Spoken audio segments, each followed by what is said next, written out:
Bismillahirrahmanirrahim. Assalamualaikum warahmatullahi wabarakatuh. Alhamdulillahirabbil alamin. Allahumma shalli wa sallim ala sayyidina Muhammadin wa ala alihi thayyibin tahirin wa ashabihil akraminal muntajabin wa man tabi'ahum bi ihsanin ila yaumiddin, amma ba'du. Jamaah para pendengar Radio Silaturahim dan pemirsa TV Silaturahim, di pagi hari ini alhamdulillah kita dapat bersama-sama lagi dengan murabbi kita, yakni Ustadz Habib Hussein Al-Atos. Mudah-mudahan apa yang hendak kita kaji dan kita renungkan bersama-sama nanti betul-betul merupakan cahaya dari Allah Subhanahu wa Ta'ala yang dapat menunjukkan kita bersama untuk bersikap sebagaimana yang Allah kehendaki, memilih perbuatan yang Allah ridhai, dan betul-betul dapat mempergunakan kesempatan dalam waktu-waktu, dalam detik-detiknya, mempergunakan sebaik-baik mungkin untuk meraih keridhaan Allah Subhanahu wa Ta'ala. Jemaah yang dimuliakan oleh Allah, pada pertemuan yang lalu Ustadz sudah membicarakan sedikit dari surat Al-Ma'arij, di mana di situ ada sebuah indikator bahwasannya kita sebagai umat manusia sering sekali terkena penyakit-penyakit yang dapat dikatakan penyakit yang sangat akut tetapi tidak terdeteksi melalui ilmu kedokteran, karena penyakit ini dinamakan penyakit maknawi atau penyakit hati. Di antaranya salah satu penyakit yakni penyakit halu'ah, yakni keluh kesah yang tiada tara, karena memang sudah merupakan sifat manusia itu.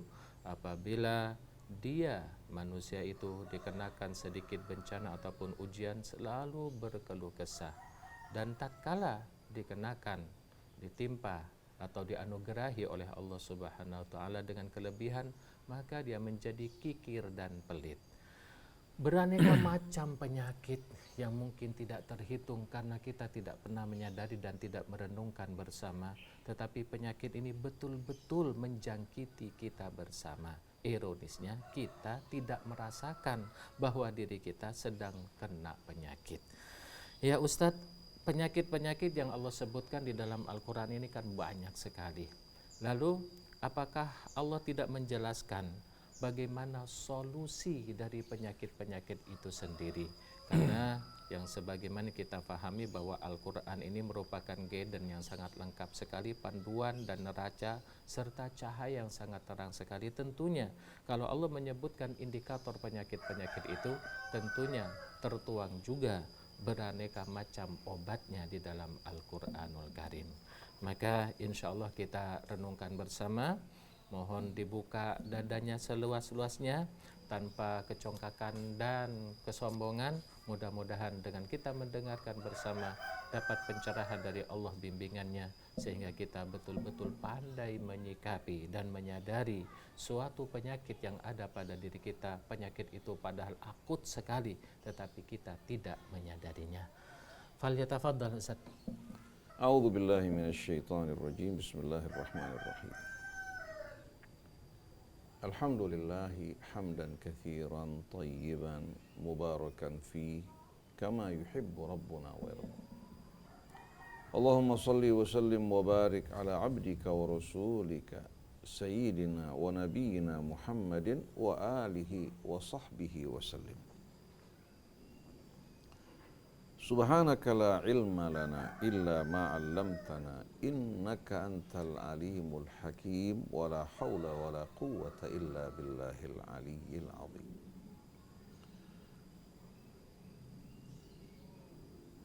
Rabbana zidna ilman wa alhiqna bis salihin. Allahumma ihdina subulas salam wa akhrijna minadh dhulumati ilan nur wahdina ila siratikal mustaqim waghfir lana ma qaddamna wa ma akharna wa ma asrarna wa ma a'lanna wa ma anta a'lamu bihi minna antal muqaddimu wa antal muakhir la ilaha illa ant. Amma ba'du. Ikhwan, akhwat, pendengar, pemirsa Radio Silaturahim dimanapun Anda berada, Assalamullahi alaikum warahmatullahi wabarakatuh. Semoga Allah subhanahu wa ta'ala senantiasa menempatkan kita di atas petunjuknya, berjalan di atas as-sirat al-mustaqim dengan mengharapkan Allah dan keridhaannya, mengharapkan keselamatan di hari akhir nanti, menjadikan dunia laksana samudra, sedangkan iman dan takwa sebagai bahtera yang kita tumpangi, juga sebagai bekal hidup kita, sebagaimana firman Allah, wa tazawwadu fa inna khairaz zadit taqwa. Semoga Allah subhanahu wa ta'ala menyatukan kita dalam kafilah Nabi kita Muhammad sallallahu alaihi wasallam dan kafilah para nabi sebelumnya, menjadikan kita orang-orang yang selalu berserah diri, berpegang teguh kepada kitab Allah, berjalan di atas tuntunan Nabi kita Muhammad sallallahu alaihi wasallam,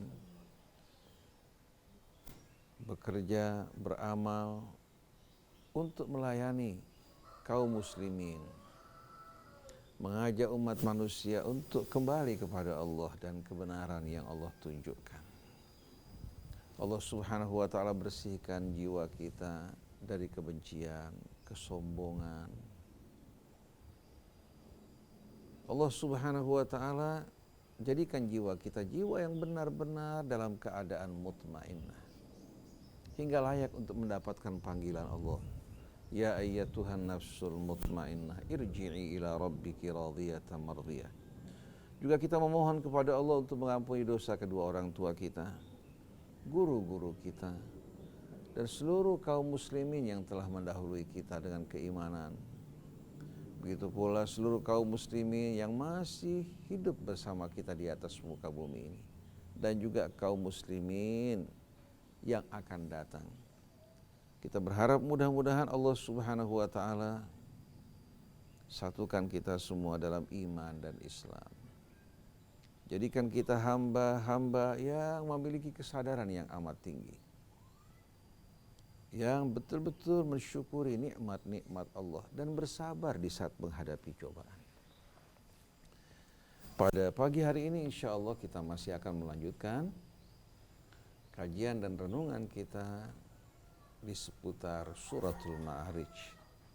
Kemarin kita telah membaca beberapa ayat dari surah Al-Ma'arij dimulai dari ayat 14. Dan tema kita berjudul bagaimana kita mengobati dan menyembuhkan penyakit halak. Itu penyakit yang mempunyai apa? Yang mempunyai dua efek dan gejala. Orang yang menderita penyakit ini sebagaimana telah kita terangkan bernama halu, sedangkan penyakitnya bernama hala. Dan Quran telah menerangkan idza massahu syarru kana jazua. Kalau dia mengalami cobaan, mengalami penderitaan, penderitaan ini tidak mendidik dirinya untuk menjadi orang yang tabah, yang sabar, yang membuat dirinya betul-betul sadar bahwa kehidupan dunia ini bukan tujuan. Dengan cobaan ini Allah menyengat dan mengingatkan dirinya agar kembali kepada kebenaran, kemudian berjalan menuju tujuannya agar tidak menengok ke sana maupun kemari.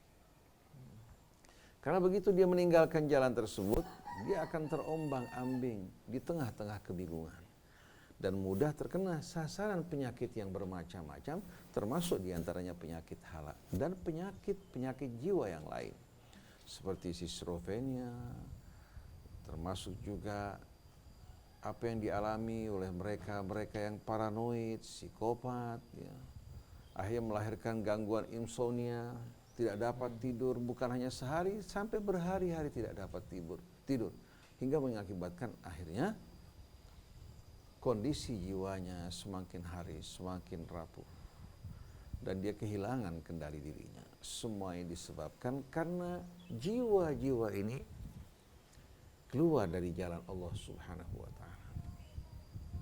Di mana dalam kehidupan yang seharusnya dia menuju Allah, dia meninggalkan tujuan yang sebenarnya. Akhirnya menjadi permainan syaitan yang mengombang-ambingkan dirinya dalam kebingungan. Ketika syaitan menawarkan solusi buat dirinya, dia beranggap ini merupakan jalan keluarnya. Ternyata semakin dalam dia terjerumus, semakin gelap hidupnya. Nah, ini yang kurang disadari oleh kebanyakan manusia. Kalau orang terkena corona, bisa dilihat dari gejalanya dengan jelas. Terkena hepatitis, terkena demam berdarah, terkena campak dan cacar. Tapi kalau orang yang terkena penyakit hala, si penderita tidak menyadari bahwa dia sedang sakit. Begitu pula orang-orang yang paranoid tidak menyadari bahwa dirinya seorang yang paranoid. Kalau kita tegur, dia akan marah. Begitu pula seorang psikopat. Jadi sulitnya gangguan-gangguan jiwa yang melanda kehidupan manusia ini. Pada umumnya si penderita tidak menyadari bahwa dirinya sedang sakit. Sombong merupakan gangguan jiwa. Tapi apakah orang yang sombong menyadari bahwa dirinya sedang sakit? Iri, dengki merupakan gangguan jiwa yang amat menakutkan. Tapi orang yang mendengki tidak menyadari bahwa dirinya sedang sakit. Begitu pula seorang yang riya, yang gemar dalam beramal untuk mencari nama dan muka. Ini merupakan penyakit jiwa, tapi dia tidak menyadari bahwa dirinya sedang sakit. Gila kekuasaan juga merupakan gangguan jiwa, gangguan yang amat merusak. Kalau dia berhasil dengan kekuasaannya, dia akan menimbulkan kerusakan di tengah-tengah masyarakat banyak. Tidak berhasil, sebagian dari mereka mengalami gangguan jiwa, sampai ada yang gila. Karena merasa telah banyak uang yang dikeluarkan, tapi dia gagal untuk apa? Dia gagal untuk mencapai apa yang diinginkan. Ini semua merupakan penyakit-penyakit jiwa yang sebetulnya mudah untuk disembuhkan. Sangat mudah disembuhkan. Baik itu skizofrenia, paranoid, seorang yang mengalami gangguan katakan psikopat, mudah disembuhkan. Termasuk insomnia. Karena insomnia ini bukan sesuatu yang lahir tanpa sebab. Dia lahir disebabkan karena stres. Akibat dari stres menyebabkan akhirnya tensinya meninggi, asam lambungnya membuat dia merasakan kegelisahan. Begitu asam lambung meningkat, tensi meningkat, pasti dia akan mengalami gangguan.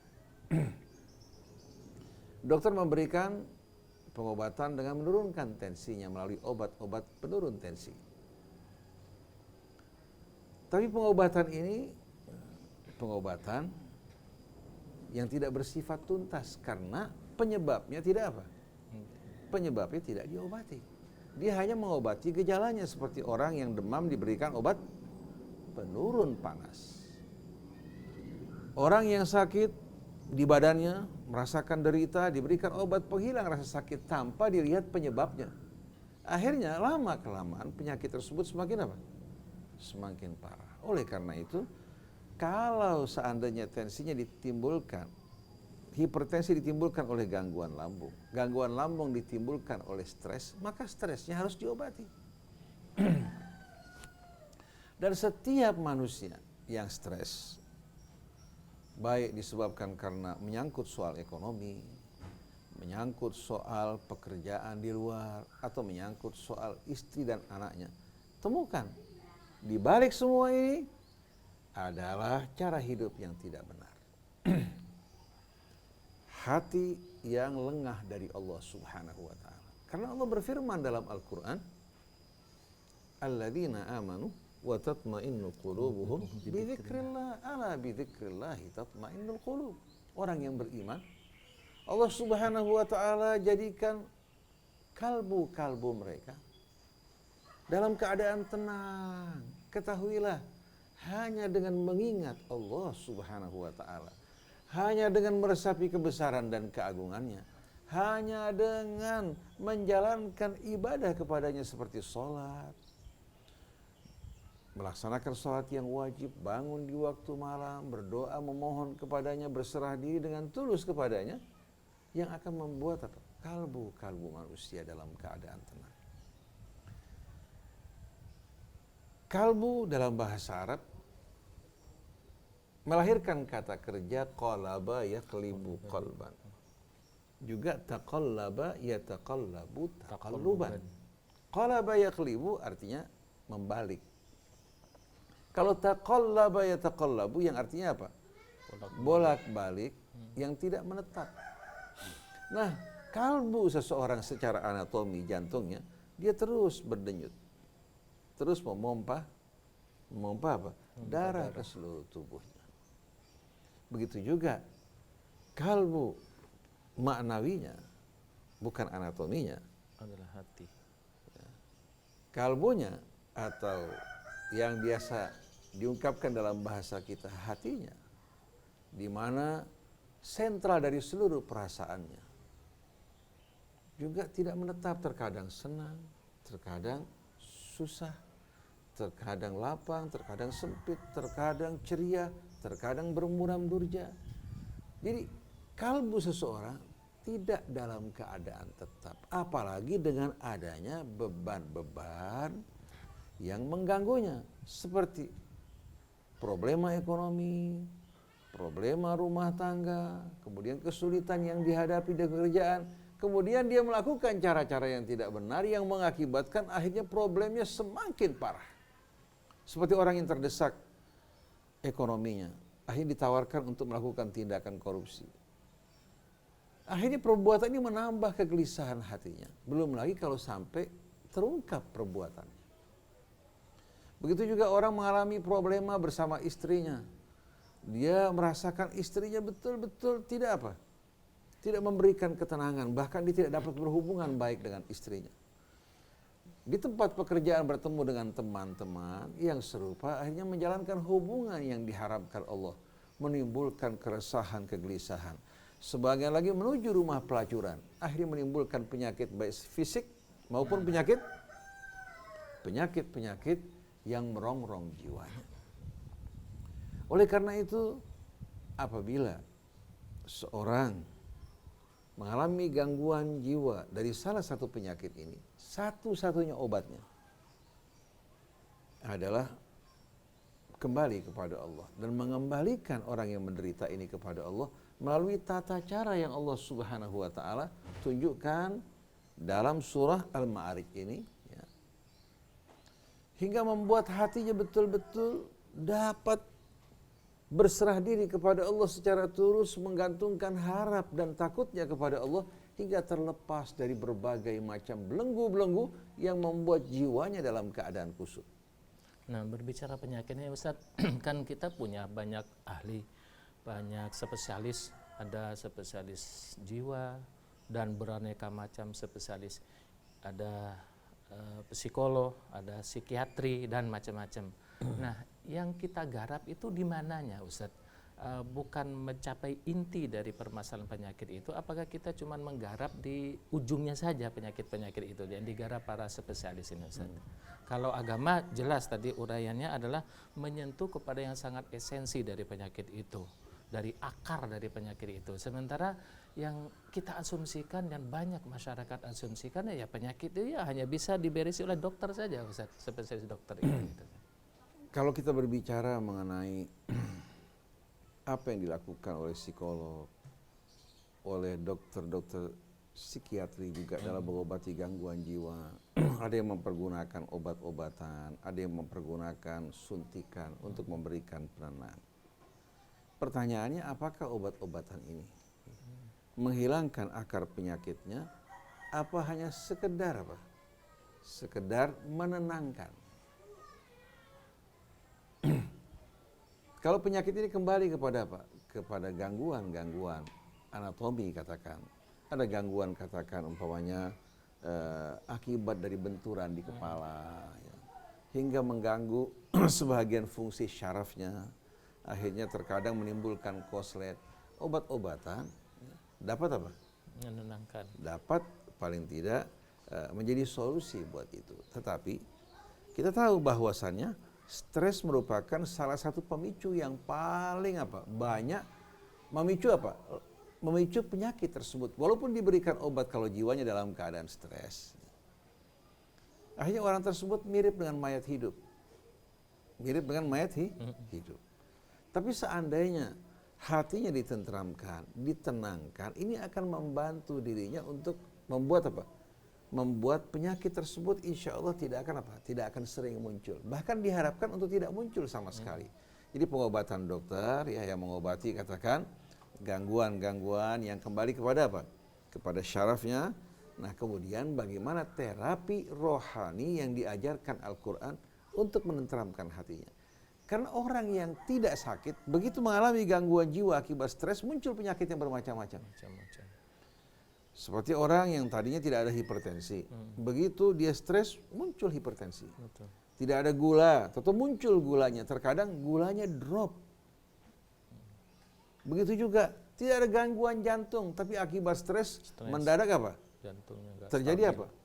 Terjadi waliyadzubillah penyempitan. Penyempitan bukan karena apa? Karena ada sebelumnya, tapi penyempitan yang muncul akibat tekanan. Debar-debar jantung, kemudian stres yang membuat apa? Membuat pembuluh darahnya menyempit. Sebagian besar dari mereka begitu hilang stresnya, dia akan kembali melebar. Tapi ada sebagian lagi yang tidak bertahan, kemudian mati dalam keadaan mendadak. Semua diakibatkan oleh stres. Nah, untuk membuat seorang bertahan menghadapi cobaan ini, jalan satu-satunya menggantungkan harapan dan hidup kita pada Allah. Kemudian hidup dengan mentaati bimbingan dan tuntunan Allah yang akan menghindarkan kita dari berbagai macam bahaya stres. Nah, kalau kita perhatikan penyakit halak yang disebutkan oleh Allah dalam suratul Ma'arij, subhanallah solusi yang diberikan ya, betul-betul solusi yang paling tepat, bebas dari efek samping. Dan dia mengobati akar penyakitnya, bukan hanya memberikan obat penenang. Kemudian terkadang ya, kita perhatikan bahwa sebahagian kalangan psikolog ya, atau dokter-dokter psikiatri menganggap sesuatu yang sebetulnya merupakan penyakit yang berbahaya, dianggap ini bukan merupakan penyakit. Seperti apa? Kecondongan pria terhadap sesama jenisnya atau wanita terhadap sesama jenisnya. Homoseksual maupun lesbi atau hiperseks. Ya. Di mana dia berhubungan dengan biseks, berhubungan dengan laki-laki, berhubungan juga dengan wanita. Mereka menganggap ini varietas seksual, bukan penyakit jiwa. Seperti yang dituangkan dalam ensiklopedia Americano, mereka menganggap ini sebagai hal apa? Wajar. Yang wajar. Varian seks. Varian. Dan mereka menganggap apa? Bahwa ini bukan kehendak dia. Seorang laki-laki condong punya kesukaan pada laki-laki, itu kan bukan kemauan dia. Wanita juga punya kecondongan kepada wanita. Maka dengan dasar hak asasi manusia, seharusnya setiap orang dibiarkan menyalurkan syahwatnya sesuai dengan pilihannya. Padahal Allah yang menciptakan manusia terbagi pada pria dan wanita, Allah tidak menciptakan jenis ketiga. Yang tengah-tengah. Ya. Oleh karena itu kalau muncul jenis ketiga ini yang punya kecondongan terhadap sesama jenis, ya, maka ini sebetulnya merupakan penyakit yang harus diobati, bukan dilestarikan. Tapi yang terjadi justru dengan tipu daya setan yang telah berhasil baik di negara barat, di Amerika, di negara-negara yang maju dalam bidang materi, para pemimpin dalam kampanye mereka untuk menarik suara kaum homo dan kaum lesbi, begitu juga mereka-mereka yang terbiasa hidup dalam kehidupan free sex, dia membenarkan perbuatan mereka.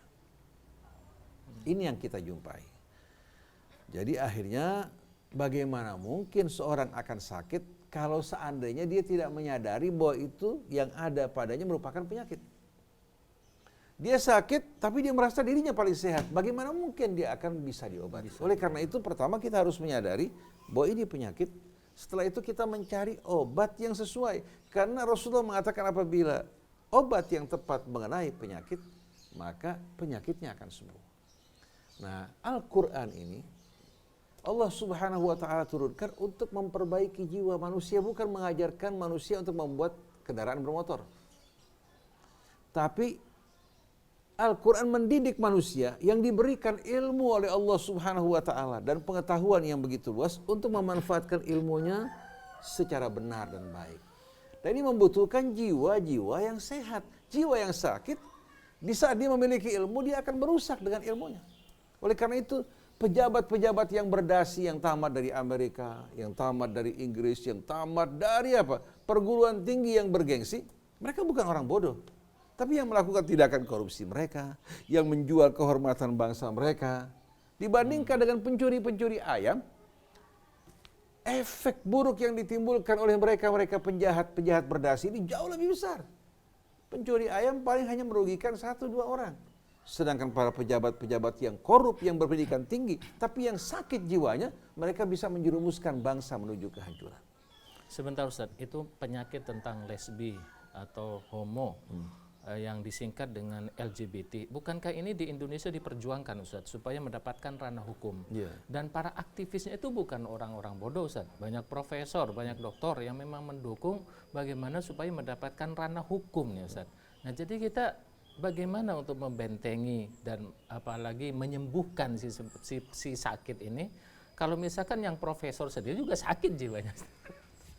Sebetulnya pertama-tama ya untuk bisa menanggulangi ini kita harus menyadarkan apa? Anak bangsa kita, baik yang berpendidikan, ya, baik yang berpendidikan, masyarakat awamnya, seluruh lapisan masyarakat untuk betul-betul memahami mana benar, mana salah, mana yang sehat dan mana yang penyakit. Nah selama ini coba Ustaz Arfan perhatikan, agama kebanyakannya hanya berbicara dalam ranah fikih ritual. Itu yang disampaikan kebanyakan di mana-mana majelis taklim. Jarang orang menyentuh Al-Quran. Seandainya orang menyentuh Al-Quran, mereka hanya menyentuhnya dari sisi tafsir yang klasik yang disampaikan para ulama sebelumnya, yang kembali kepada riwayat-riwayat yang bermacam-macam, di mana keterangan-keterangan yang disampaikan tidak lagi update, tidak lagi apa? Tidak lagi sesuai dengan kondisi saat ini. Padahal para dokter, ya, kalau mereka tidak update, tidak selalu mengikuti perkembangan, mereka akan tertinggal. Nah, Quran ini mampu untuk menghadapi tantangan zaman. Sedangkan fikih itu diumpamakan seperti resep yang diberikan dokter untuk satu penyakit pada masa tertentu. Stagnan. Kenapa kita lebih banyak merujuk ke fikih, bukan merujuk kepada kitab suci Al-Quran, yang merupakan kitab yang diturunkan oleh Allah dengan ilmunya, dan Allah lah yang telah menciptakan manusia mengetahui betul-betul kekurangan, kelebihan yang ada pada manusia. Mengetahui bagaimana untuk memulihkan kesehatannya, bagaimana menangkal penyakit dari kehidupan manusia secara umum. Nah sekarang coba kita baca sama-sama, kita renungkan apa yang Allah terangkan dalam surat Al-Ma'arij. Innal insana khuliqa halu'a. Sesungguhnya manusia diciptakan, bukan diciptakan lahir dalam keadaan halu, tidak. Tapi innal insana khuliqa halu'a, maksudnya apa? Innal insana khuliqa, diciptakan mudah sekali terkena sasaran penyakit hala hingga menjadi seorang yang halu. Karena Quran menerangkan laqad khalaqnal insana fi ahsani taqwim, kullu mauludin yuladu alal fitrah. Manusia pertama diciptakan oleh Allah, kondisi keadaannya sesuai dengan tuntunan agama, fitratullah allati fataran nasa 'alaiha. Berarti penyakit ini muncul apa? Munculnya penyakit ini akibat apa? Akibat perilaku terinfeksi oleh apa? Terinfeksi oleh bakteri atau virus-virus yang beredar di tengah masyarakat. Walaupun tidak terlihat dan mikroskop juga tidak dapat melihat virusnya atau bakterinya. Tapi yang jelas jiwanya terinfeksi oleh berbagai macam penyakit. Karena apa? Karena jiwanya dalam keadaan lemah dan rapuh. Pada saat jiwa seseorang lemah, mudah sekali tubuhnya maupun jiwanya terkena penyakit yang bermacam-macam. Sebagai contoh, begitu orang mengalami ketakutan dan panik secara berlebihan menghadapi corona, maka dengan mudah orang tersebut terkena penyakit corona. Begitu dia mengalami kepanikan, jiwanya semakin apa? Semakin down, semakin lemah. Seperti pasukan akan berhadapan dengan musuh, sebelum berhadapan sudah mengalami ketakutan terlebih dahulu. Oleh karena itu para dokter di antara mereka memohon kepada para ustadz untuk membantu mengobati kondisi jiwa mereka, menenteramkan mereka agar mereka bisa bertahan berhadapan dengan pasien-pasien yang terinfeksi oleh penyakit tersebut. Jangan sampai dokternya mengobati pasiennya sembuh, dokternya yang sakit. Jadi innal insana khuliqa halu'a. Manusia ini diciptakan Allah mudah sekali terkena penyakit hala. Idza massahu syarru jazua. Kalau dia terkena apa? Terkena cobaan, keburukan, langsung dia berkeluh kesah. Wa idza massahul khairu manua. Begitu dia mendapatkan kebaikan, dia akan lupa diri. Nah, berkeluh kesah, panik akan mengundang penyakit yang bermacam-macam. Baik yang menyerang tubuhnya maupun apa? Yang akan menyerang jiwanya. Sedangkan seorang di saat diberikan nikmat berubah menjadi orang kikir, kikir melahirkan kesombongan. Kesombongan merupakan penyakit kan? Penyakit. Melahirkan juga apa? Di Kikir samping juga kesombongan, melahirkan juga dengki. Penyakit dengki ini juga muncul dari mana? Dari kesombongan. Dan kita temukan antara dengki sama sombong selalu bersanding bersama-sama. Ketika Allah mengatakan, wallahu la yuhibbu kulla mukhtalin fakhur. Allah tidak menyukai orang-orang yang bagaimana? Yang angkuh lagi bangga diri, alladzina yabkharuna wa ya'muruna an-nasa bil bukhli. Itu orang yang kikir dan menganjurkan orang lain untuk melahirkan kesombongan, melahirkan juga rasa dengki, meremehkan orang lain, memandang kecil, betul tak? Nah, ini penyakit-penyakit sebetulnya mendatangkan waliyadzubillah efek dan akibat yang amat banyak yang bisa merusak manusia. Lalu bagaimana solusi yang Allah berikan? Solusi yang Allah berikan betul-betul solusi yang amat indah karena langsung menuju akar penyakit. Illal musallin. Nah, jiwa yang dalam keadaan terombang-ambing ini, ya, Allah Subhanahu wa taala pertama-tama ya tentramkan. Tenangkan, mengajak dia untuk menghadap ke hadapan Allah Subhanahu wa taala di hadapan yang maha kuasa untuk memenuhi semua harapannya, melindungi dari semua apa yang ditakuti. Wa qala rabbukum ud'uni astajib lakum. Illal musallin alladzina hum ala salatihim daimun. Yang dikecualikan, dijaga dari penyakit ini para musallin yang selalu dawam dalam menjalankan salatnya. Begitu hati selalu terhubung dengan Allah, dengan sendirinya bisikan gangguan syaitan akan apa? Akan terhindar. Akan apa? Akan dijauhkan. Seperti firman Allah, inna ibadi laisa laka alaihim sultan. Hamba-hambaku yang mengabdi padaku, engkau tidak akan mampu mengganggu dirinya. Wa kafa billahi wakila. Cukup Allah yang akan apa? Turun tangan untuk menjaganya, melindunginya, ya, menghadapi kamu. Kemudian walladzina fi amwalihim haqqum ma'lum lis-sa'ili wal mahrum, untuk mengobati penyakit kikir. Di mana orang bahagia senang di saat dia menimbun mengumpulkan harta, ini penyakit yang paling berbahaya. Akhirnya dia membuat dirinya susah maupun keluarganya. Setiap hari keluarganya mendoakan agar ini orang dicabut nyawanya karena kikir dengan apa yang dimiliki.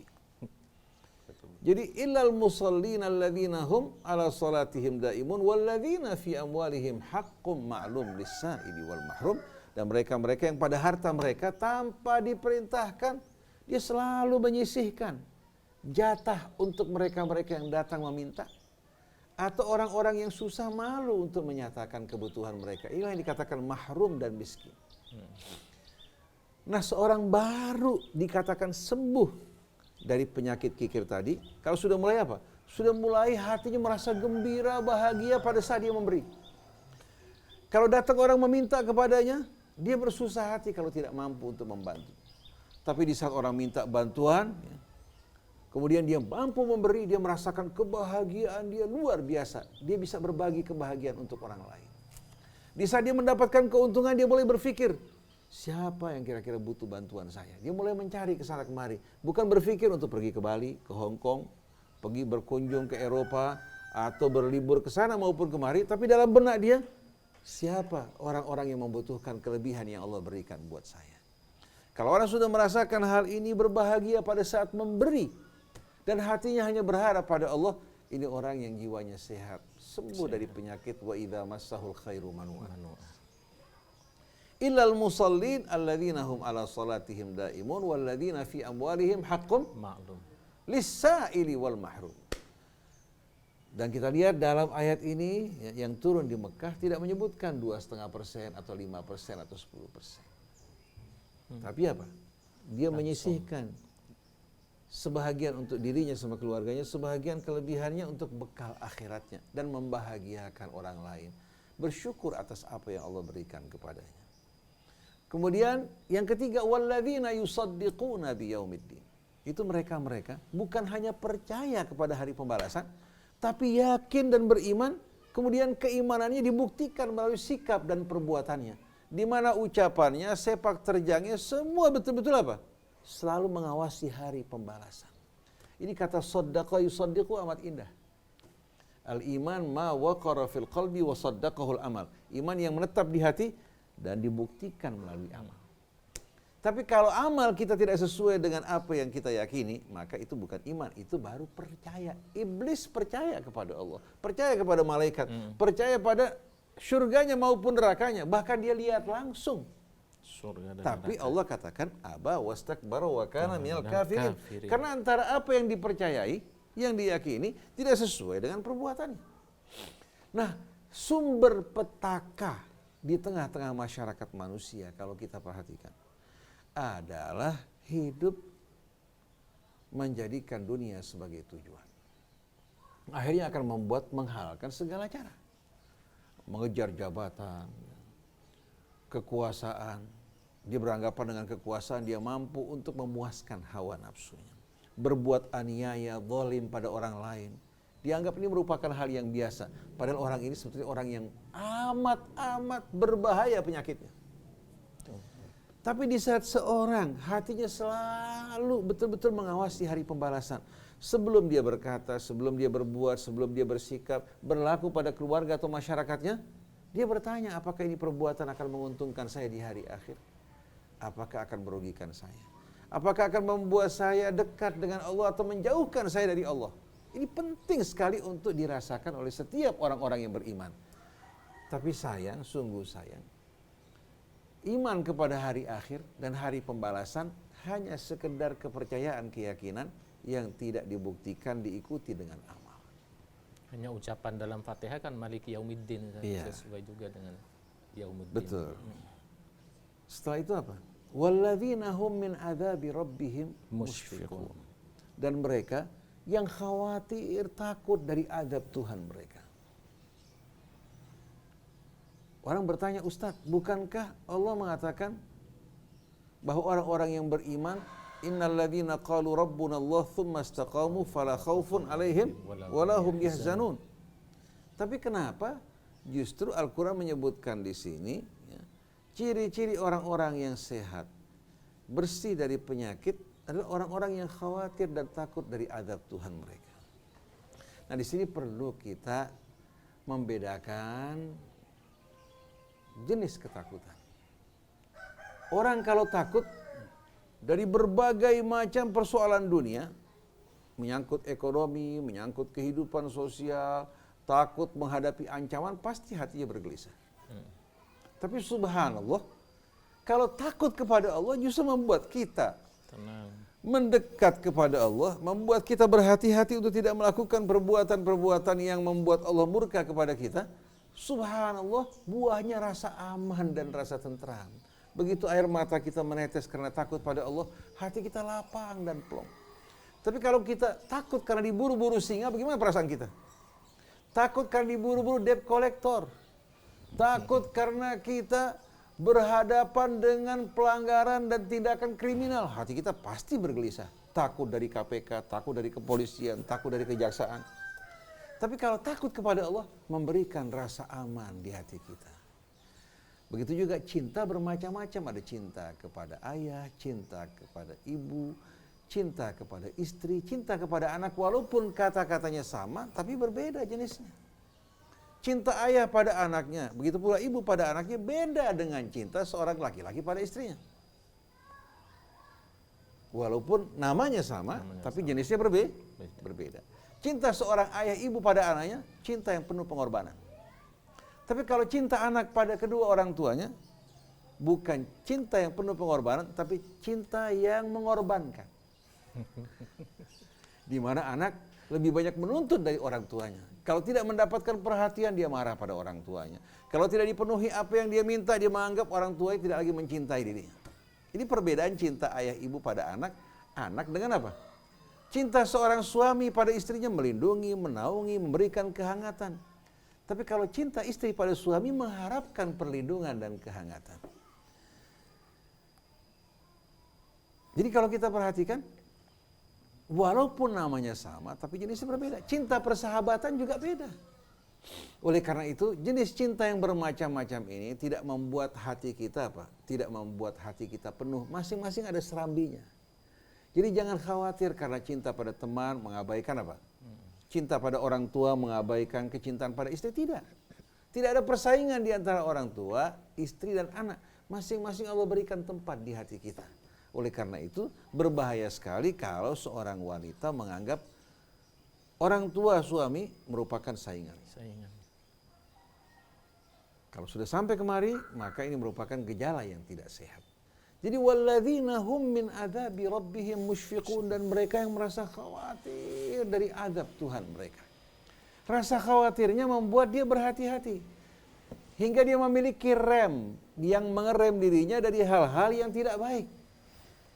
Coba bayangkan Ustaz Alfan, kalau seandainya orang punya Mercy 350 atau BMW tipe yang terbaik, yang terunggul.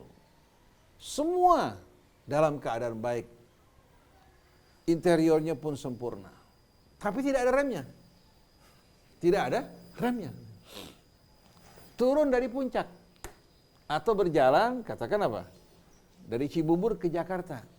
Sama mobil Kijang yang biasa-biasa, katakan dia punya apa? Dia punya mobil nih, sudah catnya rontok, sebagai ada yang penyok. Tapi semua lengkap, remnya, gasnya dalam keadaan sehat. Kira-kira orang kalau disuruh memilih untuk mengemudikan, mana dikemudikan? Kijang penyok apa Mercy yang nggak ada remnya? Memilih Mercy yang ada remnya. Otomatis. Jadi kalau kita perhatikan sama-sama, manusia begitu kehilangan rem yang mengerem dirinya dari perbuatan yang tidak patut, walaupun dia tampan, walaupun dia cantik, walaupun dia berilmu, menjadi orang yang betul-betul menjijikkan dan menjadi orang yang menakutkan. Tapi walaupun orang yang sederhana dari kalangan masyarakat awam, walaupun dia tidak punya apa-apa, tapi dia mempunyai ketakwaan. Rasa takut pada Allah yang menjaga dirinya dari perbuatan yang tidak patut. Walaupun bukan lulus dari Cambridge, bukan lulus dari Harvard, dari Oxford, tapi dia memiliki ketakwaan, dia akan menjadi apa? Menjadi pembantu yang sebaik-baiknya. Begitu juga laki-laki memiliki seorang istri, walaupun tidak terlalu cantik, tapi beriman, bertakwa, penuh kesetiaan, akan lebih berharga dari wanita yang cantik jelita, tapi tidak punya kesetiaan dan ketakwaan pada Allah. Tapi sayangnya kaum pria begitu akan memilih istri bukan melihat kesetiaan, akhlak dan iman, yang diperhatikan kecantikan. Walladzina hum min adzabi rabbihim musyfiqun inna adzaba rabbihim ghairu ma'mun. Sesungguhnya azab Tuhanmu tidak dapat membuat orang merasa aman dan tentram. Begitu dia merasa aman, dia akan meremehkan dan melakukan pelanggaran terhadap larangan-larangan Allah. Tapi rasa prihatin dan khawatir akan membuat dirinya menjaga. Nah, pada saat dia menjaga dirinya dari hal-hal yang tidak baik dan dia melakukan hal yang baik, dengan sendirinya buah yang akan dirasakan apa? Ketenangan, kedamaian, dan dia akan merasakan keyakinannya hari demi hari bertambah. Lalu selanjutnya, walladzina hum li furujihim hafizun illa ala azwajihim aw ma malakat aymanuhum fa innahum ghairu malumin. Faman ibtagha wara'a dzalika fa ulaika humul adun. Dan mereka-mereka yang menjaga kemaluan mereka, baik pria maupun wanita, kecuali pada pasangan-pasangan yang Allah halalkan bagi mereka, atau hamba-hamba sahaya yang mereka miliki dan sekarang sudah tidak lagi ada karena Islam mengkikis dan menghapuskan perbudakan. Perbudakan ada sebelum datangnya Islam, tapi secara perlahan-lahan Islam berhasil untuk apa? Membebaskan manusia dari perbudakan. Kecuali pada pasangan mereka yang Allah halalkan. Kalau seorang laki-laki bergaul bebas dengan wanita yang bukan pasangan, akan muncul penyakit baik pada tubuhnya atau penyakit pada jiwanya, pria maupun wanita. Akan merasakan rasa gelisah, rasa bersalah, rasa tidak nyaman. Dan membuat kehormatannya hilang. Kalau seorang laki-laki yang sudah beristri, mengejar pelacur, mengharapkan cintanya dipermainkan perasaannya. Dia harus menunggu, menantikan wanita yang dicintai. Padahal dia punya istri di rumah yang bersih, suci. Tapi karena mencintai seorang wanita lacur menjadi permainan. Akhirnya wanita tersebut dapat membuat dirinya betul-betul kehilangan harga diri, kehormatannya sama sekali. Belum lagi kalau orang lain melihat, belum lagi kalau anaknya melihat, bagaimana perasaan. Tapi orang-orang yang menjaga kemaluan mereka hanya pada pasangan mereka, jiwa mereka tenang, tentram, tidak dibuat resah, tidak dibuat gelisah, nafsunya pun terkendali. Tidak membakar dirinya, karena begitu nafsu membakar dirinya akan membuat jantungnya tidak nyaman, akan membuat asam lambungnya juga apa? Akhirnya banyak orang yang mengalami serangan jantung dan gangguan yang bermacam-macam karena nafsunya yang meledak-ledak. Tapi di saat dia berkumpul bersama istrinya, wa ja'ala bainakum mawaddatan wa rahmah. Begitu juga wanita yang setia menjaga dirinya, berhubungan hanya dengan suaminya, Allah berikan ketenangan. Subhanallah, orang berpacaran bertahun-tahun, berumah tangga sebulan 2 bulan cerai. Tapi laki-laki bertemu dengan seorang wanita tidak pernah pacaran sebelumnya, sekali kenal, subhanallah dia merasa seolah puluhan tahun dia sudah kenal dengan dirinya. Ada seorang wanita dilamar oleh seorang laki-laki. Wanitanya cukup cantik, laki-lakinya secara fisik tidak menarik. Bukan Rama dan Sinta, tapi Rahwana dan Sinta. Allah kasih subhanallah, si perempuan pertama waktu dilamar dia menolak. Sampai akhirnya mereka menikah.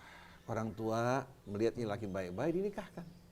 Subhanallah, tidak lama kemudian si laki-laki ini berubah di hadapan si istri menjadi apa? Menjadi Rama. Yang menarik, menawan. Kenapa? Karena akhlak pribadinya yang baik. Memperhatikan istrinya, peduli, khawatir, dan selalu menjaga perasaan istri. Hingga si istri merasa dirinya sebagai apa? Sebagai ratu yang mendapatkan perhatian luar biasa. Hatinya tertuju pada suaminya. Padahal dari sisi apa? Fisik, ya, banyak pria-pria tampan yang lebih layak buat dirinya. Tapi ternyata kehidupan suami istri, tanggung jawab seorang laki-laki membuat rasa mawaddah dan rahmah muncul di hatinya. Ada seorang laki-laki melamar seorang wanita, si wanita menolak, marah-marah, mengamuk. Begitu menikah, 1-2 hari, kemudian dengan iseng orang tuanya sengaja menjelekkan suaminya. Saya lihat suami kamu ini kelihatannya kurang menarik, marah si istri. Padahal kemarin apa? Dia yang mencemohkan suaminya. Sekarang orang tuanya mulai mencemohkan istrinya, suaminya, dia marah. Jadi antum lihat bagaimana kehidupan rumah tangga beda dengan orang yang berpacaran, yang berganti-ganti pasangan kesana kemari. Begitu orang berumah tangga merasakan rasa mawaddah, rahmah di hatinya, walaupun di hadapan dia lalu lalang berjuta bunga indah, tapi tetap hatinya Allah jadikan apa? Pada istrinya. Begitu pula wanita, Allah jadikan hatinya pada suaminya asal mereka bertakwa. Tapi kalau mereka tidak menjaga diri mereka, masuk berbagai macam gangguan, bukan rumah tangga sebagai apa? Sebab, tapi yang menjadi penyebab hatinya yang tidak bertakwa pada Allah. Kenapa Allah sebutkan hal ini sebagai solusi? Karena terbukti bahwa perzinahan itu menjadi penyebab lahirnya penyakit tadi. Begitu orang mulai hobi berzina, maka masalah keuangan juga akan kacau. Yang tadinya nggak korupsi jadi korupsi, betul enggak? Yang tadinya jujur berubah menjadi seorang berkhianat. Yang tadinya perhatian pada keluarganya berubah menjadi orang yang apa? Tidak perhatian pada keluarganya. Akhirnya muncul penyakit yang bermacam-macam. Lahirlah penyakit halak yang mengerikan tadi. Untuk wanita-wanita lacur dia karim, untuk tanggung jawabnya dia kikir. Maka Allah sebutkan walladzina hum li furujihim hafizun illa ala azwajihim aw ma malakat aymanuhum fa innahum ghairu malumin. Nah, orang yang berhubungan dengan pasangannya mereka bukan orang yang tercela. Seperti sebagian orang beranggapan hubungan suami istri itu hubungan yang menjijikkan. Tidak. Itu merupakan hubungan yang fitri yang telah diatur oleh Allah Subhanahu wa taala.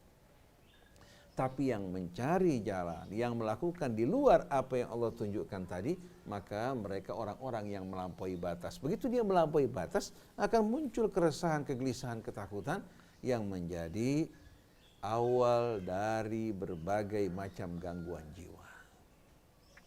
Selanjutnya, ini bagian dari resep tadi. Walladzina hum li amanatihim wa ahdihim ra'un.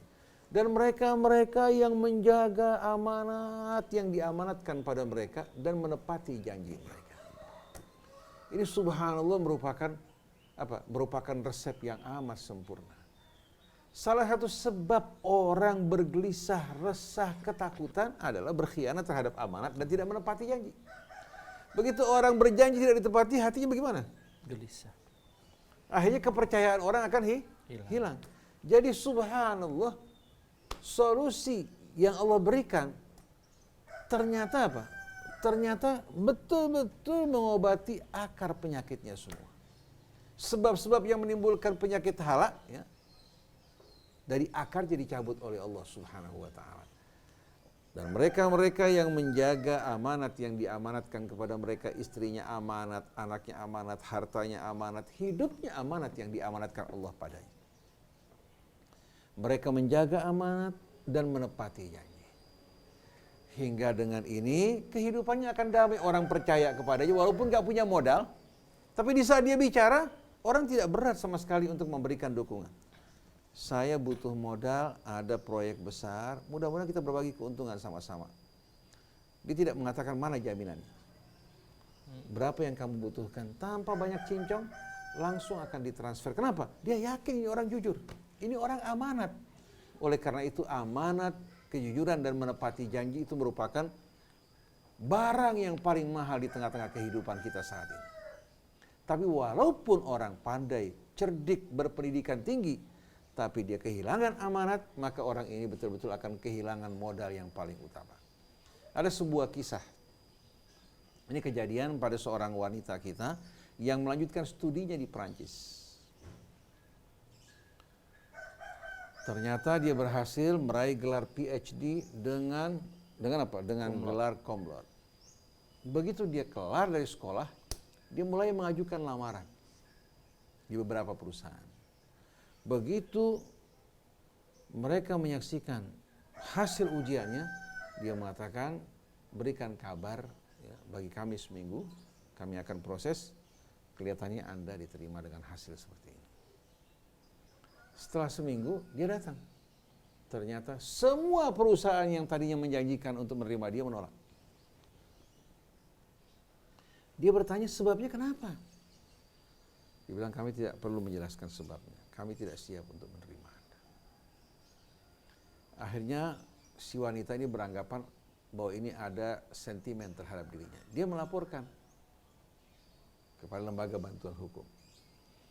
Akhirnya waktu lembaga bantuan hukum melakukan pemeriksaan, ternyata jawabannya betul-betul amat mengejutkan. Si wanita dipanggil, lalu diberitahukan bahwa pihak perusahaan tadi tidak ingin memberitahukan Anda sebabnya, tapi karena Anda memaksa, maka kami beritahukan bahwa Anda telah melakukan selama masa belajar Anda di Perancis perbuatan-perbuatan yang melanggar aturan dan kejujuran. Tidak lama Anda datang ke Perancis, Anda naik kereta listrik, tram, tanpa membayar. Waktu ditegur, Anda mengatakan saya tidak tahu, saya baru sampai. Dapat dimaklumi. Tapi ternyata Anda melakukan ini berulang kali. Anda melakukan berulang-ulang kali. Hasil pendidikan Anda cukup baik, tapi Anda tidak jujur. Sedangkan perusahaan kami ini tidak hanya bergantung pada pengawasan, tapi berharap kejujuran para pegawai. Kalau kami harus mengeluarkan anggaran untuk melakukan kontrol pengawasan terhadap orang-orang yang bekerja pada kami, Ini merupakan satu hal yang apa? Yang tidak nyaman. Oleh karena itu kami tidak bersiap menerima Anda, bukan karena Anda tidak apa? Tidak pintar. Tidak pandai, tidak mumpuni dalam bidang Anda, tapi Anda tidak jujur. Dan kami tidak merasa aman kalau Anda bekerja di tengah-tengah kami. Jadi antum melihat bagaimana orang ini yang berpendidikan tinggi tidak memiliki amanat, ditolak untuk diterima di seluruh perusahaan di Prancis. Kemana dia pergi, selalu jawabannya sama. Nah, bagaimana mungkin Allah akan menerima amal-amal ibadah kita dengan khianat? Oleh karena itu Rasulullah mengatakan, la tuqbalu shadaqatun min ghulul wala salatun bighairi tuhur. Allah tidak akan menerima satu sedekah yang diambil dari hasil khianat. Begitu juga salat tidak akan diterima sebelum orang bersuci terlebih dahulu. Bersucikan bukan hanya fisiknya tapi juga apa? Jiwanya, hatinya.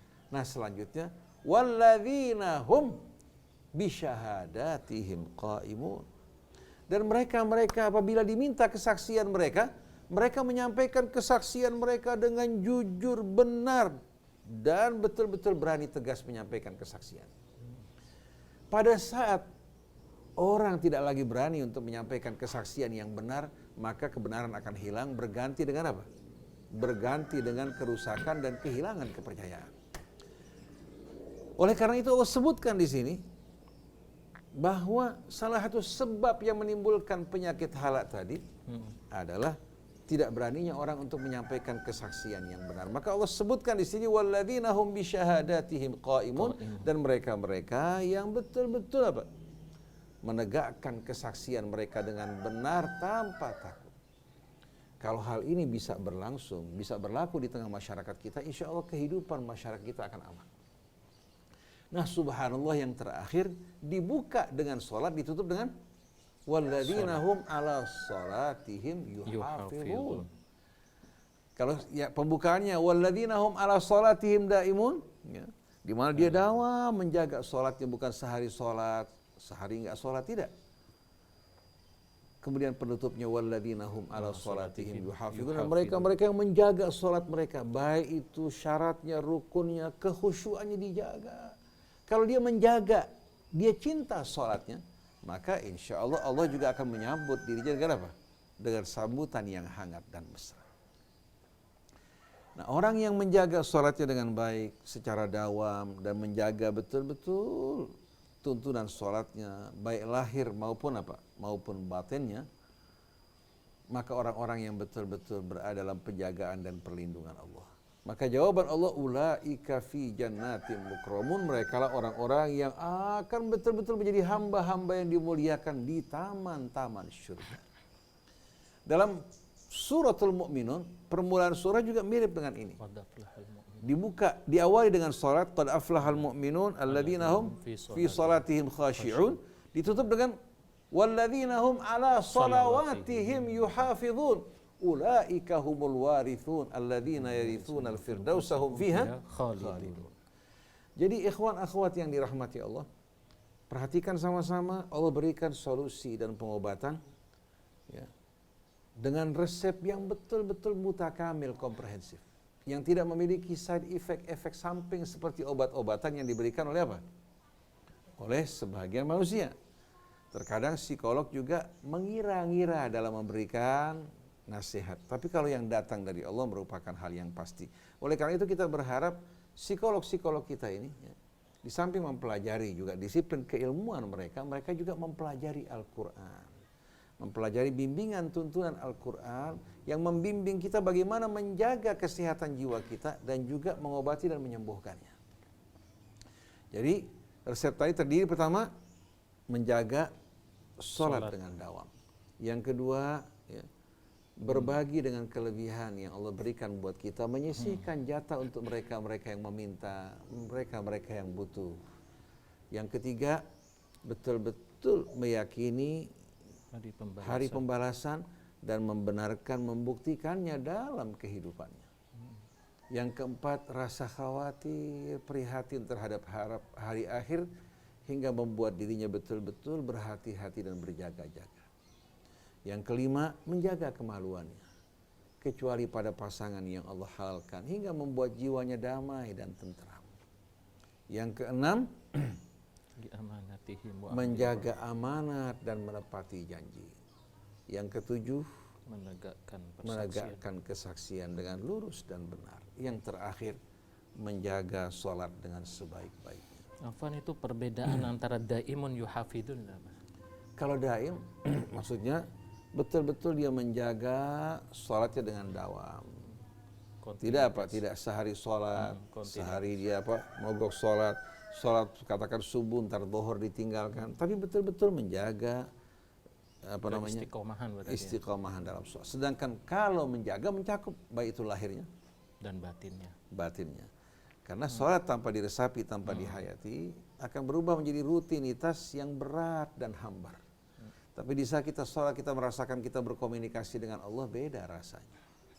Oleh karena itu sholat yang Allah Subhanahu wa ta'ala perintahkan bukan untuk membebani kita, justru merupakan bala bantuan. Wasta'inu bis sabri was salah watlu ma uhiya ilaika minal kitabi wa aqimis salat innas salata tanha 'anil fahsya'i wal munkar wala dzikrullahi akbar. Allah tutup dengan wala dzikrullahi akbar. Kenapa? Karena begitu hati kita mengingat Allah, itu beda keadaannya. Orang yang sholat, dalam sholatnya dia merasakan betul-betul kehadiran Allah, dengan seorang yang bagaimana? Yang sholat tapi hanya mengerjakan amal sholat secara lahir, sedangkan batinnya tidak ikut sholat. Demikianlah ikhwan akhwat yang dirahmati Allah Subhanahu wa ta'ala. Mudah-mudahan bermanfaat bagi kita semua dan bisa menjadi solusi. Kalau orang bertanya-tanya bagaimana berhadapan dengan dirinya atau anaknya menghadapi kondisi begini, coba terapkan dan amalkan apa-apa yang Allah Subhanahu wa ta'ala tunjukkan dan bimbing. Mudah-mudahan akan dapat membantu kita untuk sembuh dari berbagai macam penyakit dan gangguan jiwa. Subhanakallahumma wa bihamdik, astaghfiruka wa atubu ilaik, wal afu minkum, wassalamualaikum warahmatullahi wabarakatuh. Waalaikumsalam warahmatullahi wabarakatuh. Alhamdulillah, demikian kita tadi telah merenungkan bersama tentang obat yang sangat manjur dari Allah Subhanahu wa ta'ala. Selayaknya ini menjadi renungan kita, bukan sekedar direnungkan, tetapi marilah kita aplikasikan atau praktekkan. Karena sering sekali kita tidak menyadari bahwa kita terkena penyakit yang sangat akut. Kita lari ke sana kemari, pergi ke timur dan ke barat mencari obatnya. Padahal itu semakin memperbesar permasalahannya. Mari kita lari kepada Allah, lalu kita pelajari Al-Quran ini, tadabburi, lalu praktekkan isinya. Itulah obat yang sangat mujarab sekali. Oleh karenanya layak kita untuk memberikan waktu untuk renungan kepada diri kita sendiri, supaya dengan pertolongan dan cahaya Allah, Allah menyembuhkan penyakit kita bersama. Sampai di sini, terima kasih atas segala atensi dan perhatiannya. Mohon maaf atas khilaf dan salahnya. Sampai jumpa dalam renungan yang akan mendatang. Subhanakallahumma bihamdik, asyhadu an la ilaha illa anta, astaghfiruka wa atubu ilaik. Wal afu minkum, wassalamualaikum warahmatullahi wabarakatuh.